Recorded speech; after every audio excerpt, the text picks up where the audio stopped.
Alright, so we're going to start today. We're going to learn how to bench. Now, first things first. Bench is really similar to what you do when you do push-ups. So you're out here, up. We're going to do the same thing, except we're going to be on our back. So just like we do push-ups, put our hands out. That's where our grip's going to be for our bench. Lay down on the bench. Come back here. Lay down. That's how I find my hand placement. That's how I find my hand placement. Now, just because we have hand placement, we're not ready to get started yet. We still have to get our arch. What our arch is, we're going to arch our back really nice. Come here. You ready? Back to that hand placement. And then during the lift, you're going to have more than likely a spot on you for this. You're going to lift you off. You come here. You're going to come down with your elbows nice and tight. Tight to your body. You're going to touch your chest. And then lift up. Press up. There's a couple key things to pay attention to during your bench. And one of them, this is what I said, keeping your elbows tight on the way down, making sure that you stay very compressed, almost like you're squeezing a rubber band. You're squeezing when you get down to here. Now the rubber band is as tight as it can be, explode up. Release the rubber band. So that's the biggest thing for bench. If you're going to start doing heavy weight, you want to make sure you have a spotter. The spotters are necessary. Always use clips. So if you don't know your max, there's a lot of things you can do to figure it out. You can take a lighter weight, see how many times you can do it. There's a lot of online resources you can go to kind of get a 1 rep max estimate. And what it's going to do is it's going to take, there's some sort of mathematical equation. It's going to take how many times you did that. Say I did 135 20 times. It's going to take that 135 times 20, and it's going to give me an estimated max, and it's going to take into account for fatigue and things like that. So the next major lift that we're really going to talk about today is going to be squat. So for squat, it's a little different with the hand placement. There's a lot of different ways you can do it. I personally like my hands a little bit closer together. Some people like them farther out. It's your personal preference. You can feel it out and see what you like. But things you need to really pay attention to in here is when you're getting ready to squat. This is one where you definitely want to have a spotter. This is a lift where a spotter is essential. You come down. Where I put the bar right now, I'm putting the bar on my traps. I'm squeezing my traps as tightly together as I can. And I'm going to set the bar right there so that it's not going to hurt my neck that way, and it's going to make it so that I can do more weight. This is called a regular bar squat. Now, there are some people that low bar squat. I'll show you that in a second. Key things here, keep your eyes up at a fixed position on the ceiling.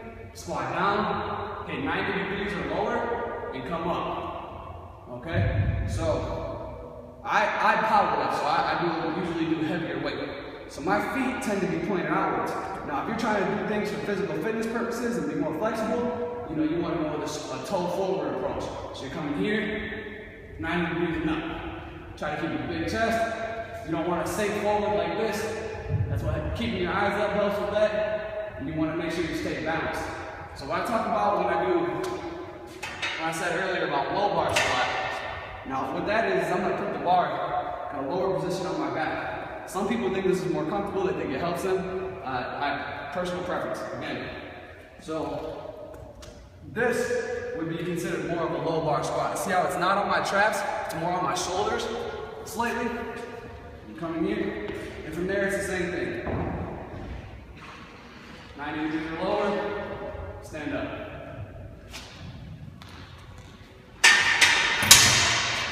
So next we're going to be moving to the deadlift, and this is a very fun lift. So with deadlift, we have 2 forms that we can use for deadlift, 2 main forms that we can use for deadlift. One of them is going to be a traditional form, where your feet are about shoulder width apart. You're going to split your feet with the bar. What I mean by that is the bar is going to cut almost when you're looking down. It's going to look like it's cutting your foot in half. You don't want to be all the way up against it, but you don't want to be all the way back here either. So you're stepping up. Feet are a little bit shoulder width apart. This is called traditional deadlift. My hands are going to be outside of my legs. I'm going to be kind of sitting back on my heels, eyes up in the ready position, chest big. And when I stand up, I'm going to stand up simultaneously and lock out my legs and extend my back, kind of throwing my hips forward at the same time. You don't want to look like this. You lock your legs out already and now you're pulling all back. It's unhealthy, it's bad for you, and you're not going to be able to pull a lot of weight. If your goal is to lift a lot of weight, you're not going to do that. That's traditional deadlift. Now we move to a sumo form of deadlift, and that's a little bit different. There's a lot of different ways you can do this. You can have your feet. I see a lot of people put their feet way out here. I'm short, so when I sumo, I'm not that far out. I'm more just outside shoulder width, maybe 2 feet. My feet are way out, and my hands are gonna be inside my feet now. And it's almost the same starting position. You know, my head's back, my chest is back, my shoulders are big, my chest is big, my shoulders are back. I'm gonna stand up in the same way. Except when I lock out, there isn't a lot of back for me to use there. This way of deadlift is a lot more legs. That's why people like it. However, I think I've seen stronger deadlifts out of a traditional form than I have out of a sumo form. And personally, I did do like a hybrid sumo at one point in time. And when I switched to traditional, I was able to pull more weight. Okay, so today we talked about how to bench, squat, and deadlift in proper form. The videos are here, so if I went a little too quick for you, if you're not quite as advanced as, you know, I expect some people to be, which is my fault, then, you know, you can go through and watch them again. So, again, key things, just real quick to recap. With bench, you know, getting that good arch, keeping your shoulders back, elbows really tight to the body on the way down, so you can explode up. You don't want to be chicken winging or anything like that. Keeping your eyes up when it comes to squat, making sure that if you are low bar squatting, you still keep a good center of gravity. If you're regular bar squatting, you use your traps and not the back of your neck. You're gonna end up with a big goose egg on the back of your neck.